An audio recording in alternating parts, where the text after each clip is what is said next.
हर वो बातें समाप्त कर रहे थे जो शादी में पेश आने वाली बातें होती हैं। लेकिन अब देखिएगा, मैं फैसल रशीदी, लेकिन उससे पहले बाराती लोग ये सोच रहे हैं कि भाई वो चूंकि दूल्हा सोचता है कि लड़की जो कैसी होगी, दूल्हा का गार्जियन सोचता है कि जहेज जो क्या मिलेगा, और बाराती सोचते हैं खाना जो कैसा होगा। अभी आप हजरात चूंकि जिस माहौल में हैं, जहां पर हैं, मैं आपके पीरा को समझ सकता हूं, लेकिन एक शेर मौलाना निसार साहब के लिए बहुत परेशान है। और इस आलिम दीन ने इस उम्र में जितना दुनिया का मसला झेला है, मैं मुबारकबादी पेश करता हूं इस शख्स को। और आप हजरात से गुजारिश करूंगा कि अगर आप दीन और दुनिया में भलाई चाहते हैं तो आलिम हजरात से दोस्ती कीजिए। जो लोग आलिम से दोस्ती नहीं करते हैं, इमाम से दोस्ती नहीं करते हैं, मैंने अभी कहा था कि गर्ज कोई छुपा है एहतराम के पीछे, गर्ज कोई छुपा है एहतराम के पीछे, जरूर कोई मकसद है सलाम के पीछे। तो अपने घर में करोड़पति होगा मगर नमाज तो पढ़नी पड़ेगी इन्हीं इमाम के पीछे। हजरात सामीन, एक शख्स के यहाँ मेहमान आया, और मेहमान कितना दिन? 3 दिन, और 3 दिन से ज्यादा हुआ तो फिर मेहमान नहीं। शुनीदम के ससुराल जन्नत मिसाल, बशर्ते के हो साल में एक बार, अगर हो जाए हफ्ते में 2-3 बार तो कचिया और पसनी ले जा बाहर। हाँ, तो इसलिए कह रहा था कि एक शख्स यहाँ क्या मेहमान आया, और मेहमान आया तो 11 दिन हो गया मेहमान जाने का नाम ही नहीं ले रहा। तो मियाँ बीवी में मशवरा हुआ कि यह मेहमान तो जाने का नाम ही नहीं ले रहा है, कैसे इसको भगाया जाए। तो बीवी ने शौहर से कहा कि एक काम ये करो, कल सुबह मेहमान को लेकर जाओ घूमने के लिए, और 12 बजे वापस आकर के मुझसे नाश्ता मांग लेना, आगे की कहानी मैं समझा दूंगी। अब बीवी कहे तो कौन नहीं माने, जिसकी पूरी दुनिया में चलती है बीवी के पास उसकी रुक जाती है। हाँ, देखिए तजर्बाकार लोग हंस रहे हैं, वो समझ रहे हैं कि हालात कैसे हैं। बहरहाल, लेकिन देखिएगा, जब वो लेकर के मेहमान को सुबह घूमने के लिए गया, 12 बजे दिन में वापस आके कहता फुला की अम्मी लाओ नाश्ता लेकर आओ।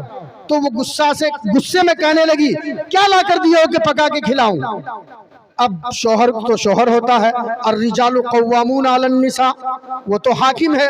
बीवी के इस बात को सुनने के बाद शौहर को गुस्सा आ गया और जाके एक तमाचा बीवी के गाल पे मार दिया। बीवी रोने बैठ गई। अब मेहमान चूंकि सारी कहानी देख रहा था कि सारा झमेला मेरी वजह से है, तो उन्होंने कहा कि लाइए मेरा थैला, अब मैं जा रहा हूं।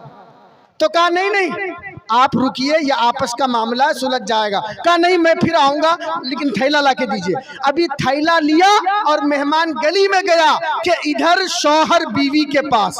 जिंदगी का ये हुनर भी आजमा लेना चाहिए, जंग जब बीवी से हो तो हार जाना चाहिए।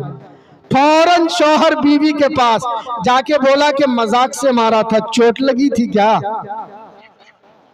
अब आगे देखिए कि मेहमान गली से वापस आके कहता मैं भी मजाक से ही गया था।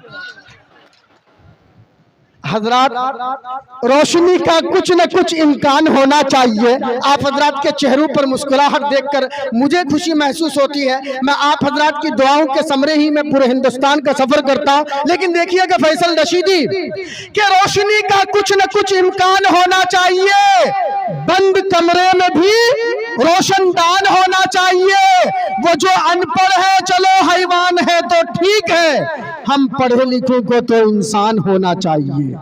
हिंदू मुस्लिम जो भी लिखा हो माथे पर मगर, हिंदू मुस्लिम जो भी लिखा हो माथे पर मगर, हमारे सीनों में तो हिंदुस्तान होना चाहिए।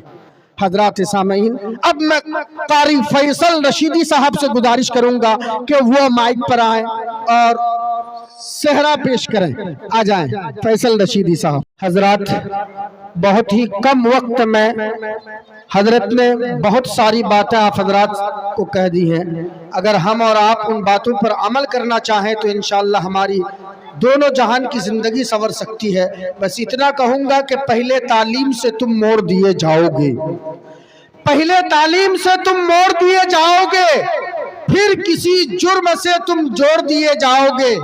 हाथ से हाथ की जंजीर बनाकर निकलो, वरना धागे की तरह तुम तोड़ दिए जाओगे।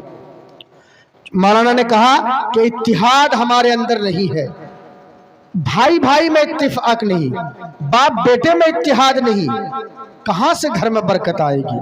मुफ्ती सादुल नजीब साहब अक्सर हम उनके मजलिस में जब होते हैं वो कहते हैं कि शब कद्र की तयन को इसलिए उठा लिया गया कि झगड़ा हो रहा था और हम आपस में इतने झगड़ने लगते हैं, बाप बेटे में दुश्मनी, भाई भाई में दुश्मनी, चचा भतीजे में दुश्मनी। हजरात इन झगड़ों से निकलिए और वो खुदा की रहमत और बरकत को तलाश कीजिए जिनसे हमारे घरों में बरकत आने वाली होती है।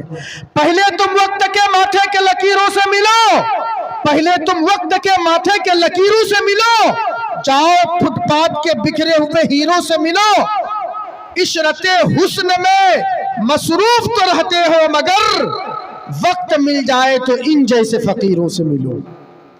हजरात सामीन, अब आप हजरात के बीच मैं एक ऐसे खतीब को आपके समक्ष बुला रहा हूं कि जिनको आकाश पर उड़ते हुए परिंदे, समंदर में चलती हुई मछली के रोकने का हुनर आता है, जिनसे मेरी मुराद हजरतुल अल्लाम हजरत मौलाना मुफ्ती सादुल नजीब साहब है। मैं उनसे दस्तबस्ता अर्ज करूंगा कि उड़ान वालों, उड़ानों पे वक्त भारी है, उड़ान वालों, उड़ानों पे वक्त भारी है, अब परों की नहीं। फैसल रशीदी जरा इधर भी, अरे तुम्हारी पूरी सुना हूं मैं, कम से कम थोड़ी सी तवज्जो तुम्हारी इधर हो रहा है।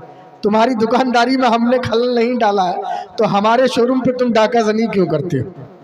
लेकिन देखिएगा कि उड़ान वालों, उड़ानों पे वक्त भारी है, अब परों की नहीं हौसलों की बारी है। दुआ करो सलामत रहे उलमा की हिम्मत, ये एक चराग कई आंधियों पे भारी है। हजरत मुफ्ती सादुल नजीब साहब कुर्सी खिताबत पर।